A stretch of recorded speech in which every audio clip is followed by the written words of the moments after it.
Gautam Trivedi of Religare has joined in to talk about the market. Gautam, morning. What's it looking like? These last few days have looked quite vulnerable for the broader market. Yeah, I think there is obviously concern and a bit overdone, I believe, with respect to the DMK pulling out and the ability of the government to push through reforms. I think at the same time the price correction and the selling which ensued thereafter, I think obviously got a lot of people spooked. My view personally is that I think you will see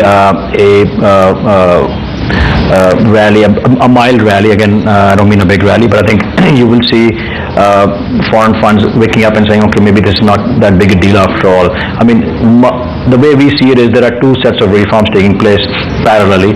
One is the bid that's coming through Parliament, and the second bid which actually is outside of the Parliament.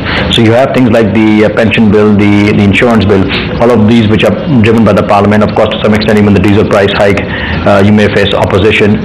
But outside of that, there's a whole host of stuff that's sitting outside of the purview of the Parliament, which the government has to really now focus on. And that includes, there was an article yesterday itself in the leading financial papers talking about almost 2 lakh crores worth of projects that are sitting incomplete or for lack of are not progressing for lack of environmental clearances and a whole bunch of other clearances. So there's a whole bunch of reform that needs to be done outside of the Parliament, which I think the government should be focusing on at this point. In the red now for all three indices, and exaggerated cuts for the mid-cap space. That index is now down about 1/4 of a percentage point. Gautam, good morning. If you would step back and look at the last month and a half for this market, though, it's been looking like a market that's breaking down. I mean, we collapsed after the budget, then we had a sharp retracement. Now we're all the way at 56.50. Would you say we're in a very difficult spot this year? And aside from all these political developments, this is a market that is not performing? Yes, the answer is absolutely yes. Very unlike what happened last year. Of course, a lot of the trade last year was built on hope, but clearly you're seeing, I think, nervousness stepping in. The underlying economy is obviously doing pretty badly, as you can tell. I think there has to be a dose of reform that needs to come in quickly, and you need to see pickup in absolute industrial activity, infrastructure activity, and we're not still seeing signs of that. I think the crucial level that I see for the Nifty really is 5615, which is 200-day moving average. If it breaks that, then I think we are headed a lot lower down. So at this point, I think most of the FIs that we've spoken to for over the last few days, I think you had obviously a very busy week. You've got the DMK pullout plus, which overshadowed unfortunately the 25 basis points rate cut. But of course, the RBI also has been hawkish rather than dovish. So I think a lot of that's come together, unfortunately. And then you've got some of the political developments about the raids of the DMK yesterday, which again, when people see this, they put 2 and 2 together and get more nervous, and obviously nobody's putting fresh money to work. And of course, over and above all of this, retail investors continue to remain net sellers in the market, so that's obviously a major constraint as well. So far, global investors have been quite patient, Gautam. Do you fear, though, that their patience might be running a bit thin? Because nobody likes to carry an underperformer in their portfolio beyond a point. Last 3 months, they have carried India despite it underperforming in a significant manner. How long is it before some serious questions start popping up, you think? See, let's not forget, a lot of this is a function of liquidity as well. So as long as liquidity is strong, which it is in the global environment, you will see money coming to India. But of course, as we all know, that there is no compulsion to invest in India. It's not as if India is a great darling market, and people do need to invest. The underlying economy is in trouble. In fact, a lot of us last year were scratching our heads as to why are the FIs putting money to work in India, especially when the underlying economy is slowing down. So I think they are investing in hope, whereas the retail investors here clearly are more looking at day to day versus thinking 6 to 12 months ahead. I think patience may wear thin at some point, but I don't see them having hit that level as yet, thankfully. It's the mid-caps that really bother one when you look at the screen, Gautam. What exactly do you think is happening there? It's looking like capitulation. Is it still just retail selling? Is there a technical problem for the broader market that it's not being able to sort out? Yeah, I think before I answer that question, let me just point out two interesting facts. The first thing is we did a screen here and looked at the Nifty 50 and the CNX MCap, the mid-cap index, and what we discovered is from the 1st of January 2008, which is when the market was at its peak, till yesterday, if you look at that period of time, of the Nifty 50, only 23 stocks, I repeat, only 23 stocks are trading above those levels. So it tells you how narrow in some ways this rally has been. In the case of the CNX mid-cap index, you've seen only about 35 stocks that are essentially trading above their levels on the 1st of January 2008. So again, even in the mid-cap space, the rally has been extremely narrow. And I think the pain with respect to the whole operator-driven stories that you're hearing over the past several weeks, that seems to have toned down. But the overall appetite for mid-caps right now is very, very limited, unfortunately. Which, I guess the other way to look at this is, might be a great opportunity between now and the next few months to accumulate some of these mid-caps that have fallen a lot. But, I think nobody's interested in hearing that story at this point. What will eventually give, Gautam, from this narrowness in the market? Because while the Nifty is still above its 200-day moving average because of a handful of stocks, the broader market is looking like a bear market. There's no other word to describe what's going on in mid caps and small caps. Stocks don't fall like this in a bull market or in a remotely bullish market.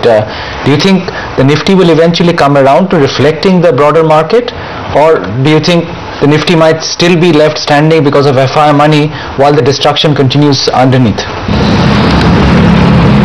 I think the Nifty will probably survive because of the FI money, which is where bulk of the money is going in. Like I said, it's only 23 out of the 20 of the 50 stocks that are actually up from the previous bull market.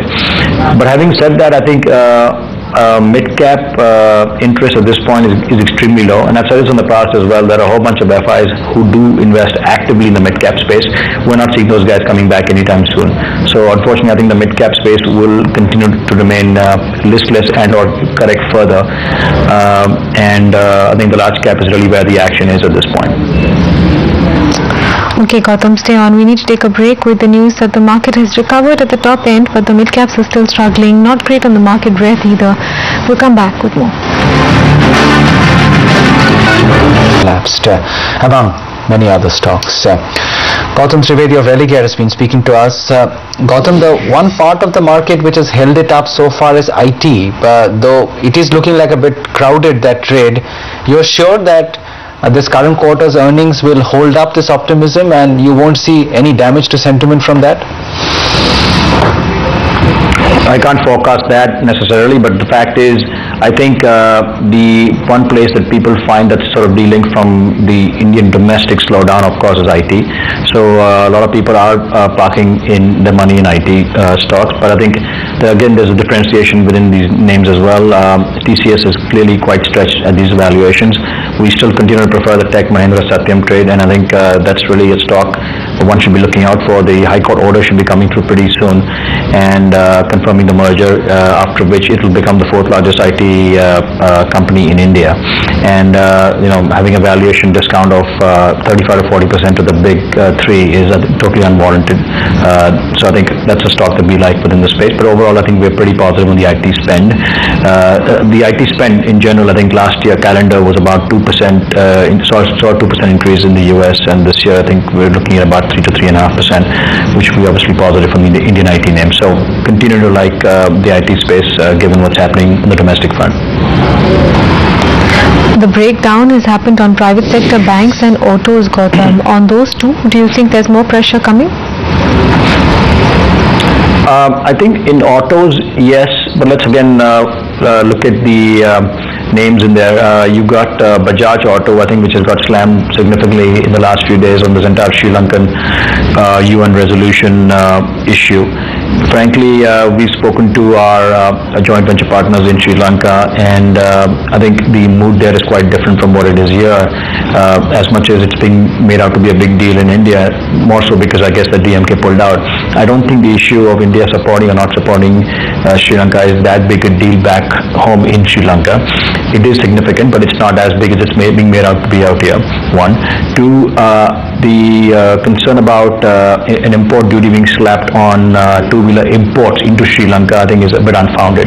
So I think the stock has corrected, and frankly, people out there who like the space should be looking at Bajaj Auto. Maruti had a major correction as well, near 1300s. I think the stock looks reasonably priced. The yen appreciation also seems to have, depreciation should I say, sorry, seems to have stalled and stagnated about the 94-95 levels. So I think near-term impact on Maruti positively, I guess, is now also limited. So at 1300, the stock looks pretty reasonable. And the CV space, I think, is really where the bigger issue is, especially the M&HCV space. So that's an area we believe is a cause of concern. Our NBFC, which is among the biggest in the country, has cut back by almost 40 to 50% its funding in the CV space. So clearly a problem area.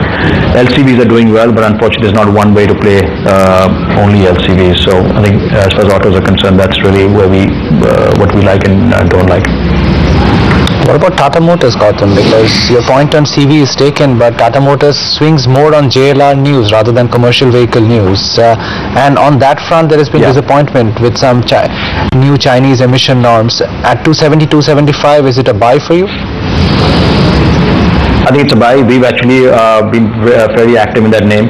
We've seen a lot of buying interest in both the underlying as well as the DVRs, and we continue to like Tata Motors. I think a lot of this has been overdone. I think companies issued a clarification as well, and I think at 272, 273, the stock's reasonably priced, frankly. I just heard you say that the 200 DMA, if taken out, can open up more downsides. I mean, that possibility cannot be ruled out because the markets look very shaky. But if we do slice through that level for whatever reason, what kind of levels would you then be prepared for? I think another 100 to 150 basis, 100 to 150 points on the index is potentially possible. I think that's what we think is the max downside at this point. I mean, unless, again, a lot of it, like I said, we've discussed, is a function of flows, government actions. We can't obviously predict that, but at least the flow momentum. We've seen 1.5 billion already come in this month. That's obviously very, very strong. So I think that's where we think it goes down at best to 100 to 150 points below that. What are you telling your clients to do on sale today? Buy it or give it a pass? Well, I think we are fairly indifferent to sale. I mean, it's not been a great stock in terms of performance, and I think at this price, frankly, unfortunately the metal cycle is not looking great at all. So we prefer Tata Steel, but we're not necessarily advising people not to participate. All we're saying is we prefer Tata Steel. Gautam, good to hear your thoughts as always. Thank you very much for your time today. That's really good. Not too much downside expected by them, at least, but today has been a flat day more than anything. It's flat for the indices, but the mid-cap index is down 0.5%.